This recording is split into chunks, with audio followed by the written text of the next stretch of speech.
അങ്ങനെ സുവർണക്ഷേത്രവും പരിസരവുമെല്ലാം B J P കൊണ്ടുപോയി. B J പിയെ സംബന്ധിച്ചിടത്തോളം ഇന്ന് ഇന്ത്യയിൽ അവർക്കെതിര് ആരെന്ന് ചോദിച്ചാൽ ഇന്ത്യ മുന്നണി താൽക്കാലികമായി എല്ലാം വന്ന് അവരിങ്ങനെ ഇന്ത്യ മുന്നണി വന്നിങ്ങനെ ഈ വനിതാ സംവരണ ബില്ലിനെ ആവേശത്തോടെ എതിർത്തു, അത് തോറ്റു, അത് പോയി. പക്ഷേ വളരെ കൃത്യമായ രീതിയിൽ ബി ജെ പി രാഘവ് ഛത്ത എന്നറിയപ്പെടുന്ന വളരെ പ്രധാനപ്പെട്ട നേതാവിനെ ആം ആദ്മിയിൽ നിന്ന് പൊക്കി.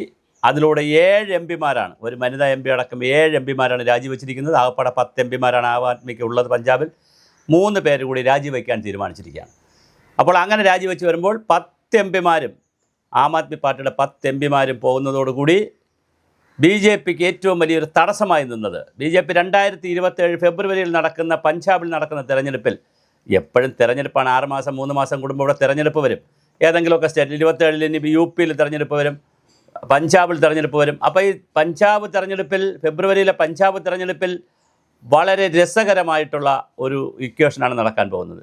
ബി ജെ പിക്ക് അവിടെ നടന്നിട്ടുള്ള ഒരു പരിമിതി, അവിടുത്തെ പ്രാദേശിക നേതാക്കളെ ഒരുപാട് പൊക്കിയെടുക്കാൻ ബി ജെ പിക്ക് കഴിഞ്ഞിട്ടില്ലായിരുന്നു. പക്ഷേ അതിൽ നിന്ന് വ്യത്യസ്തമായി ഇപ്പോൾ ബി ജെ പിക്ക് അവിടെ കൃത്യമായി അവിടുത്തെ നേതാക്കളെ തന്നെ പൊക്കിയെടുക്കാൻ കഴിഞ്ഞിട്ടുണ്ട്. അപ്പോൾ ബീഹാർ തെരഞ്ഞെടുപ്പ് നടന്നപ്പോൾ ഗംഗാ നദിയെ ചൂണ്ടി എന്നുള്ള നിലയിൽ നരേന്ദ്രമോദി ഒരു പ്രസംഗം നടത്തി. ഗംഗാ നദി ഇവിടെ നിന്ന് ഒഴുകി, വീണ്ടും അത് പഞ്ചാബിൽ നിന്നൊക്കെയാണ് വരുന്നത്, പക്ഷേ അത് ഒഴുകി ബീഹാറിലൂടെ പശ്ചിമ ബംഗാളിലേക്ക് അത് പോകുന്നുണ്ട്. ഒരു കൈ നീട്ടി പറഞ്ഞത് നമ്മൾ ബംഗാൾ പിടിച്ചിരിക്കും അടുത്തത്. ബംഗാളിൽ ഇന്നലെ തിരഞ്ഞെടുപ്പെടുന്നു, 2ാം ഘട്ടം 29-നാണ്. ബി ജെ പി വലിയ മുന്നേറ്റം ഉണ്ടാക്കുമെന്നാണ് കേൾക്കുന്നത്. അത് കഴിഞ്ഞാൽ കേരളത്തിലും വലിയ മുന്നേറ്റമുണ്ടാക്കും ബി ജെ പി ഇത്തവണത്തെ തിരഞ്ഞെടുപ്പിനെന്നാണ് കണക്കുകൾ സൂചിപ്പിക്കുന്നത്. എന്നിട്ട് മുകളിലേക്ക് കൈ ചൂണ്ടി, വലതുവശത്തേക്ക് കൈ ചൂണ്ടി മോദി പറഞ്ഞു, ഗംഗ മുകളിലേക്ക് ഒഴുകുന്ന, അല്ലെങ്കിൽ മുകളിലുള്ള ഗംഗ, അതായത് പഞ്ചാബിലുള്ള ഗംഗ, പഞ്ചാബിൽ കൂടെ ഒഴുകുന്ന സിന്ധുവും ഗംഗയും നദിയിൽ വെള്ളം ഒഴുകുന്ന സ്ഥലം നമ്മൾ പിടിച്ചിരിക്കും എന്ന് വളരെ ആവേശത്തോടെ പറഞ്ഞു. വളരെ മാസങ്ങൾക്ക് മുമ്പ്, ഒരു 6 മാസത്തിന് പോലും ആയിട്ടില്ല, ഇപ്പോഴിതാ യാഥാർത്ഥ്യമാകുന്നു. പഞ്ചാബ് ബി ജെ പി കൊണ്ടുപോകും. ആം ആദ്മി പാർട്ടിയുടെ നേതാവായിട്ടുള്ള അരവിന്ദ് കെജ്രിവാൾ വലിയൊരു സൂര്യോദയമായിരുന്നു. പക്ഷേ അത് സൂര്യോദയം വന്നപ്പോൾ തന്നെ പ്രഫുല്ലകുമാർ മൊഹന്ത എന്ന് പറയുന്ന 25 വയസ്സുകാരൻ ആസാം ഗണ പരിഷത്ത് എന്ന് പറഞ്ഞ് ആസാമിലൊരു പാർട്ടി ഉണ്ടാക്കി. അവിടുത്തെ കലാപത്തിന് നേതൃത്വം കൊടുത്തുകൊണ്ട് ആസാം ഗണ പരിഷത്തിൻ്റെ ആസാം ബില്ല് ഉണ്ടാക്കിയ മുഖ്യമന്ത്രിയായി വളരെ പെട്ടെന്ന് അദ്ദേഹം മുഖ്യമന്ത്രിയാവുകയും ചെയ്തു. പെട്ടെന്ന് തന്നെ മുഖ്യമന്ത്രിയായതിനു ശേഷം അന്ന് നമ്മൾ വർഷങ്ങൾക്ക് മുമ്പുള്ള കഥയാണ് പറഞ്ഞിരുന്നു, അദ്ദേഹം വീഴും.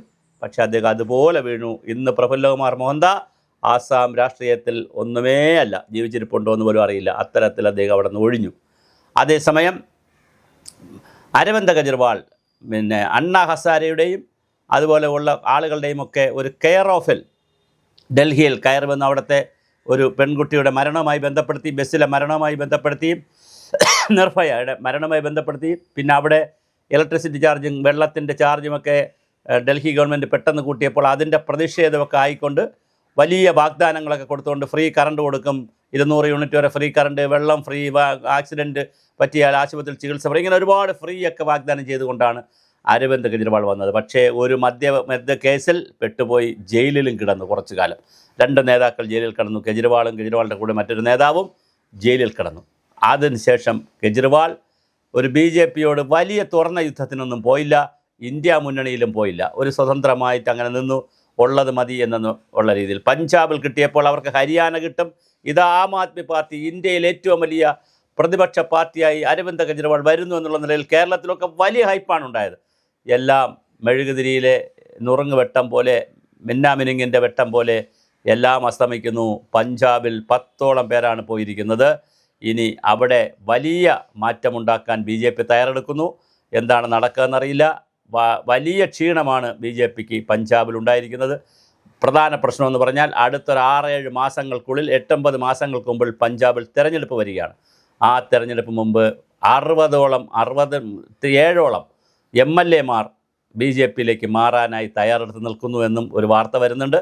അങ്ങനെയാണെങ്കിൽ പഞ്ചാബിലെ മന്ത്രിസഭ ഇതിനു മുമ്പ് തന്നെ, ഇലക്ഷന് മുമ്പ് തന്നെ വീഴുമോ? അവിടെ മറ്റ് തൂക്ക് സഭ വരുമോ? പ്രസിഡൻഷ്യൽ ഭരണം വരുമോ? ഗവർണർ ഭരിക്കുമോ, തെരഞ്ഞെടുപ്പ് നടക്കുമോ, ഒന്നിനും ഒരു നിശ്ചയവുമില്ലാത്ത രാഷ്ട്രീയ അന്തർനാടകത്തിനും അരങ്ങൊരുങ്ങുകയാണ് പഞ്ചാബ്.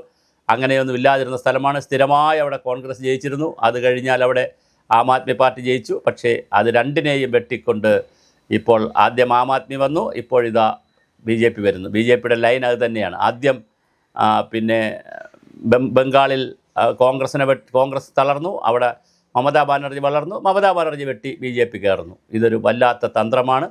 എന്തായാലും പഞ്ചാബിൽ ആം ആദ്മി പാർട്ടിയുടെ പതനവും BJPയുടെ ഉയർച്ചയുമാണ് നമ്മൾ കാണുന്നത്. അതിന് രാഘവ് ചദ്ദ പ്രധാനപ്പെട്ട ഒരാളായി മാറിക്കഴിഞ്ഞു. എന്തായാലും പഞ്ചാബ് BJP കൊണ്ടുപോകുന്നു.